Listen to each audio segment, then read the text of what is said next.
Bueno, yo creo que en un sentido genérico, hogar el término hogar es el espacio físico en el que una o varias personas comparten, digamos, viven o conviven en comunidad. Pero creo que tiene unas connotaciones más allá de lo que son meramente físicas. Tiene también unas connotaciones culturales y emocionales, porque en el fondo es el espacio donde las personas consolidan su arraigo, donde se relacionan con otras personas, incluso con el entorno, y donde tejen una serie de redes en las que, bueno, que les identifican como habitantes de ese espacio.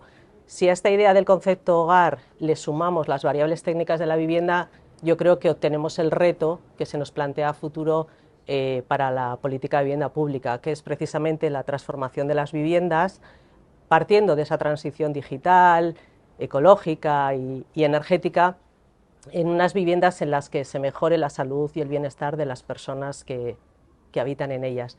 Yo creo que hubo un punto de inflexión muy importante, que fue la pandemia. La pandemia nos hizo a todos reflexionar sobre cómo queremos nuestras viviendas a futuro, sobre cómo repensamos sobre cómo queremos los espacios comunes, cómo queremos los edificios, incluso cómo queremos que sean las ciudades en las que vivimos. Y en este sentido, la innovación en la vivienda pública creo que es un reto muy interesante para mejorar la calidad de vida de las personas y también poder alcanzar comunidades mucho más cohesionadas o mucho más sostenibles. Yo creo también que otra oportunidad que tenemos es la de trabajar en la transformación de las ciudades. Y en este sentido, hoy estamos aquí precisamente hablando de Alokabisi. Creo que es un conjunto de proyectos que miran a ese futuro. Creo que son proyectos que lo que buscan es un nuevo modelo del parque público de vivienda en el que todos queremos construir, gestionar, habitar. Y bueno, son proyectos que van de la mano de la tecnología, de la digitalización, de la participación ciudadana y de la innovación social, que es muy importante. Y de esa manera aspiramos a viviendas mucho más integradoras, mucho más sostenibles y sobre todo mucho más adaptables a las necesidades de la sociedad en cada momento.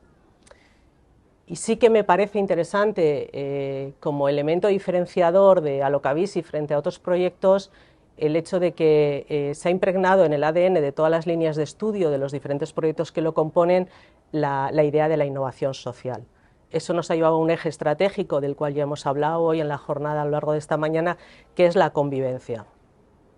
Yo creo que de la convivencia, de ese eje estratégico, parten una serie de proyectos muy interesantes, como por ejemplo son el mapa social de la vivienda, que también se ha comentado, como es el modelo de convivencia del parque público, o como es un modelo, por ejemplo, muy avanzado de gestión para las administraciones de fincas que veremos luego.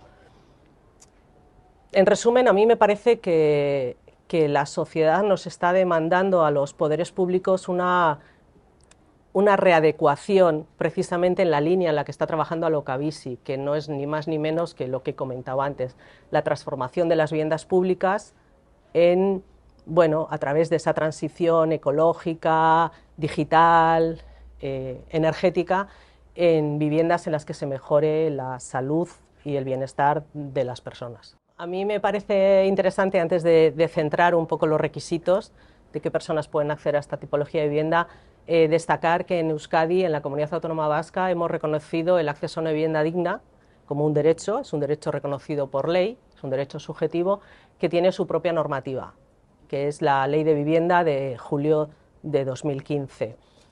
Por cierto, una ley pionera a nivel estatal y que en estos momentos está en proceso de desarrollo. Dicho esto, el primer paso para acceder a esta tipología de viviendas de las que hoy estamos hablando es inscribirse en el registro de solicitantes, en Etxebide. ¿Y quién puede acceder a este registro? Pues en principio todas las personas, bien sean jóvenes, familias o colectivos que tienen dificultades para acceder a una vivienda en el mercado libre. No solo se tienen en cuenta los requisitos económicos, también se tienen en cuenta otra serie de circunstancias, como puede ser la edad, como puede ser el número de miembros de la unidad convivencial, o incluso a veces valoramos situaciones muy específicas de necesidad de vivienda.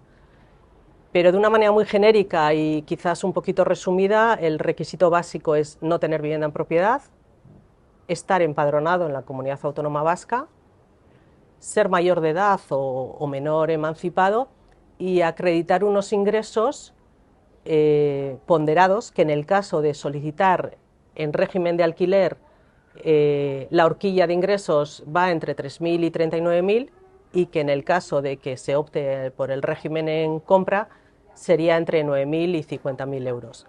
Pero insisto, esto es de una manera muy genérica porque luego también hay situaciones muy concretas para colectivos muy específicos, como por ejemplo pueden ser las personas mayores de 70 años o por ejemplo las personas con dificultades o diversidad funcional o por ejemplo las víctimas de violencia de género.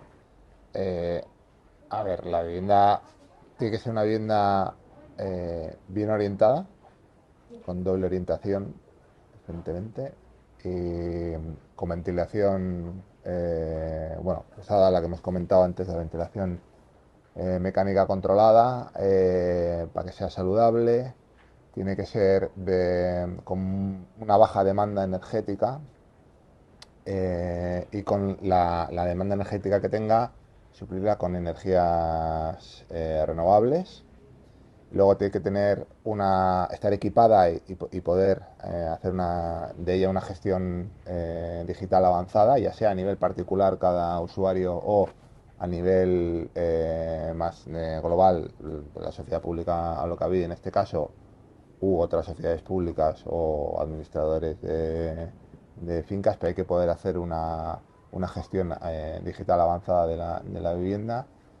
Y luego hay que hacer un uso responsable de la vivienda, también ser mucho, bueno, cuando están las viviendas equipadas, también se puede ser mucho más consciente del uso y de los consumos que se hacen en la vivienda, ¿no? Ya sean de consumos energéticos o consumos de agua u otras cuestiones. Entonces, eh, luego tiene que ser una vivienda inclusiva, eso quiere decir que tiene que estar diseñada con criterios de accesibilidad universal, con perspectiva de género, que eso nos lleva a una vivienda versátil, vamos a decir, que es una vivienda que en su configuración espacial y los distintos habitaciones o recintos que la componen se pueden llevar a cabo distintas actividades, no única y exclusivamente dormir en un dormitorio, comer en un comedor o cocinar en la cocina, sino que tiene que haber una versatilidad de usos en las distintas estancias que componen la vivienda, ¿no? Eh, Básicamente es eso. Ahora, conseguir eso es bastante complicado. En obra nueva o en edificios de nueva planta, eso digamos son unos requisitos de partida para el diseño de un proyecto y es más sencillo. En viviendas ya existentes eso es mucho más complicado y hay que establecer prioridades y niveles entre unas variables y otras. Y de eso también habla el proyecto Alokabisi, que trabaja fundamentalmente sobre las viviendas del parque protegido de alquiler social y ya existentes, ¿no? También aborda los criterios de cómo tienen que incorporarse las nuevas viviendas a este parque, pero fundamentalmente trabaja sobre la vivienda del parque ya constituido. La apuesta por el alquiler, como ha explicado antes Patricia, es ya definitiva desde la ley de vivienda, la ley vasca, vamos a decir, de 2015. eh, y esa obliga ya a que la política del departamento, los recursos sean para el alquiler cuando estamos hablando de promoción de vivienda, el 100% de los recursos. Otra cosa es que haya viviendas protegidas en propiedad de iniciativa privada, que también las hay y que son posibles y bienvenidas. Pero los recursos públicos de promoción de vivienda protegida son 100% destinados al alquiler desde 2020. Esto de alguna manera es un cambio de paradigma ya, o la consagración de un cambio de paradigma que ha venido construyéndose en las 2 últimas décadas más o menos, pero que supone, pues bueno, una nueva manera de vivir en el mundo, ¿no? No sé, digamos, no hay necesariamente que ser propietario para poder emanciparse, no hay necesariamente que ser propietario o propietaria para tener un lugar en el mundo, ¿no? O sea, y el desafío, digamos, sobre todo cuando se gestionan grandes parques de alquiler, es hacer que la gente que vive de alquiler sienta que esa casa es su casa. Esa es la idea del arraigo y de trabajar el arraigo. Entonces, hay en otros países en Europa y vienen trabajando ya desde hace mucho tiempo en grandes parques públicos de alquiler y quizás no se plantean estas cuestiones. Nosotros nos las planteamos porque venimos de una cultura muy marcada por el régimen de propiedad, ¿no? E incluso muchas veces confundimos emancipación con ser propietarios. Lo que también defendemos aquí es que vivir en una vivienda de alquiler, ya sea libre o protegida, pero incluso aunque sea protegida, es estar emancipado plenamente y vivir en tu casa, en tu hogar y poder desarrollar un proyecto vital. Para eso la vivienda tiene que tener una serie de características y hay que, digamos, eliminar o difuminar cualquier posible diferencia entre una vivienda libre y una vivienda protegida de alquiler. Eso ya, digamos, a presupuesto equivalente es una realidad, es decir, a un presupuesto de inversión equivalente, una vivienda protegida y una vivienda libre no se diferencian. Es más, si se diferencian, diría que se diferencian a favor de la vivienda protegida, porque está mucho más controlada, como hemos visto antes en algunas de las presentaciones. El nivel de control que tiene la Administración sobre las promociones de vivienda protegida es más exhaustivo. Luego una vivienda libre, pues hombre, el promotor privado puede poner un montón más de recursos, digamos, o de dinero en una vivienda, que lo recuperará o no, pero digamos, los recursos que se ponen para la promoción de vivienda protegida, pues son limitados, pero el nivel de control y de exigencia es tal que las prestaciones a presupuesto equivalente son iguales o superiores a una vivienda libre. Bueno, primero por eso que decíamos la utilización de los recursos públicos y de dotarnos de una infraestructura para poder desplegar un servicio público.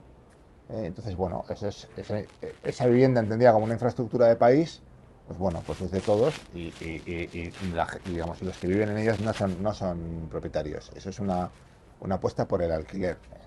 Eh, pero eso también ha venido a coincidir en el tiempo con un cambio que se ha dado a raíz de la crisis económica del 2008, en el que también ha habido un giro que ha invertido la demanda en Etxebide que hablábamos antes, ¿no? Antes el 80% de los demandantes de una vivienda protegida pedían una vivienda en propiedad y ahora eso se ha dado la vuelta completamente y el 80% de esos demandantes la piden en alquiler. Entonces, bueno, ahí convergen, digamos, las demandas de la sociedad digamos, con las políticas que se están desplegando ya a raíz de la ley de 2015 eso ya se consagra, pero eso, o sea, promociones de alquiler protegido hay ya desde finales de los años 90, ¿no? Por eso tenemos un parque que podemos decir que es el parque protegido de alquiler social más importante de España, porque es el 2,5% del parque residencial de la comunidad autónoma. Y bueno, aunque estamos lejos de otros indicadores o de ese mismo indicador en otros países europeos, bueno, pues estamos a la cabeza bueno, y estos proyectos de innovación también eh, esperamos que nos hagan acercarnos más a esos estándares cuantitativos y cualitativos que hay en nuestro entorno europeo. No, yo estoy totalmente de acuerdo con lo que ha dicho Pablo. Quizás haría un añadido respecto a cuando hablamos del régimen de alquiler. Es muy significativo lo que ha dicho Pablo. Hace unos años la demanda en Etxebide era eso, 80% en propiedad y 20% en alquiler, y ahora eso ha dado la vuelta. Pero yo creo además que precisamente de lo que hemos hablado antes, el acceso a una vivienda digna, que en la Comunidad Autónoma Vasca lo tenemos reconocido por ley, creo que el materializar ese derecho con una vivienda en régimen de alquiler, además, atiende de una manera mucho más exhaustiva a la función social que tiene la vivienda, que es uno de los temas que estamos tratando también en estos cursos. Y así además lo ampara y lo reconoce pues, la ley de vivienda de la que hemos comentado, la ley de vivienda de julio del 2015. A mí sí me gustaría añadir una cuestión que es que lo que estamos viendo hoy, que por ejemplo habla de la sostenibilidad del parque protegido de alquiler a largo plazo y de cómo se va a comportar esas viviendas en 20, 30 años.